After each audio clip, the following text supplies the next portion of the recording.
يا مساء الجمال على أحلى متابعين في الدنيا، كل سنة وانتم طيبين. عيد الأضحى قرب، والرقاق من الأطباق الرئيسية المميزة لعيد الأضحى. هنقدمه مع بعض النهاردة بشكل مختلف، شكل لطيف يرمي معاكي كمية كبيرة شيك جدا على سفرتك. وانا داليا، لو أول مرة تشوفيني اشتركي في قناتي، لايك وشير لو عجبك الفيديو. مع بعض هنعصج اللحمة المفرومة. لكل كيلو من اللحمة المفرومة هحتاج 2 بصلة متوسطة الحجم، قرن فلفل رومي كبير، 2 فص توم. هفرم البصل والفلفل الرومي ناعم جدا، وفي طاسة غير لاصقة وعلى نار عالية هنزل بمعلقة كبيرة من زيت الطعام، معلقة كبيرة من السمنة أو الزبدة. هسيب المادة الدهنية لحد ما تسيح خالص وتسخن. هنزل عليهم بالبصل والفلفل الرومي المفرومين ناعم. هشوح البصلة لحد ما تاخد معايا اللون الذهبي الفاتح، بلاش تغمقي البصلة. هنزل عليها بفصين توم مفرومين ناعم، وهقلب التوم مع البصلة لمدة دقيقة لحد بس ما التوم كده يدبل حاجة بسيطة خالص. هنزل عليهم بكيلو من اللحمة المفرومة. هسيب اللحمة المفرومة لمدة دقيقتين على الوش الأول بدون تقليب لحد ما تاخد لون وتحبس العصارة جواها. هبدأ أقلب اللحمة المفرومة على الوش التاني واسيبها برضو دقيقتين تاخد صدمتها وتاخد لون، وهستمر في التقليب على نار عالية لمدة ما تقلش عن 10 دقايق لحد ما اللحمة تشد معاكي كده وتبدأ إن هي تدخل في السوى. اللحمة قربت تستوي، هضيف لها معلقة صغيرة من الملح الأبيض الناعم، نص معلقة صغيرة فلفل أسود، معلقة صغيرة من الكزبرة الناعمة، نص معلقة صغيرة توم باودر، نص معلقة صغيرة بصل باودر، ربع معلقة صغيرة من القرفة الناعمة. هقلب اللحمة كويس جدا مع كل التوابل اللي ضفتها عشان التوابل تدوب وتتوزع بالتساوي في اللحمة المفرومة. هستنى لحد ما اللحمة تتشمع كده وتشد معايا.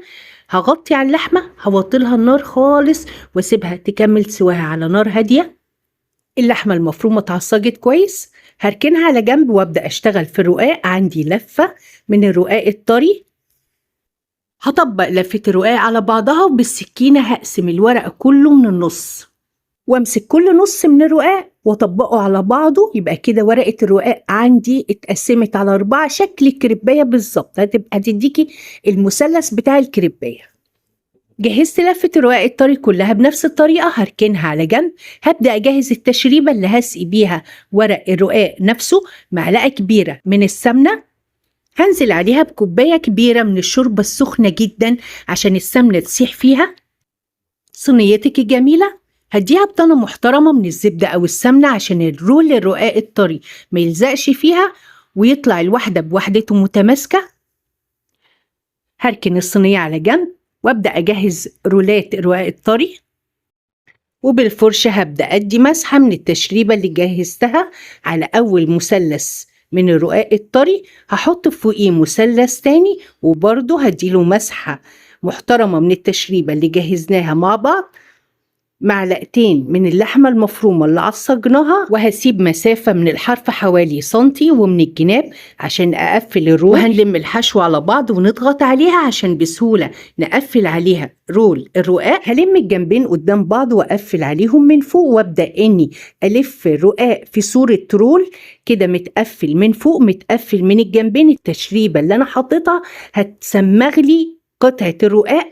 لو حاسة ان هي من عند الطرف المثلث اللي من تحت ده قليلة شوية، هديها نقطتين 3 كده بالفرشة عشان اقفل الرول كويس جدا ما يفتحش مني وهو بيستوي. لميت الرول على بعضه وقفلته من الجناب كويس كده. ساعة الاكل مفيش لحمة مفرومة هتقع منه خالص. ولتسقية رولات الرقاق الطري هحتاج بيضة، نص معلقة صغيرة من الفلفل الاسود، نص كوباية لبن، كوباية الا ربع من الشوربة. يا ريت لو تكون شوربة لحمة هتفرق معاكي في الطعم جامد. معلقة كبيرة من زيت طعام، معلقة كبيرة من القشطة، يعني لو متوفر عندك قشطة وش اللبن زي الفل حلو قوي. معلقة كبيرة من السمنة. هقلب كل المكونات دي مع بعض كويس جدا. هرص رولات الرقاق الطري في الصينية واخد بالي ان المثلث اللي قفلت منه رول يكون من تحت عشان ما يفتحش معايا اثناء التسوية.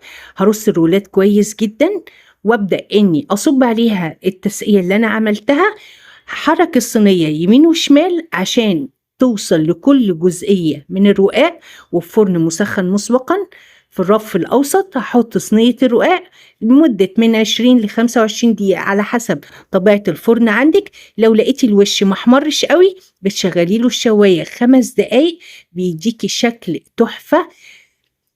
واعذروني الصينية هنا كانت ناقصة لأن في ناس ما استنتش لحد ما خلص تصوير وعملت سطو مسلح على صينية الرقاق. جربي تقدمي الرقاق بشكل جديد، هيرمي معاكي كمية كبيرة جدا في نفس الوقت وانتي بتاكليه اللحمة المفرومة ما بتقعش منه خالص، والحشو باظظ خالص. جربيه هيعجبك ويعجب ولادك. مقرمش من بره، طري وجوسي من جوه، حشوته ولا اروع. جربيه هيعجبك، وبألف هنا وشفا. كل سنة وانتوا طيب.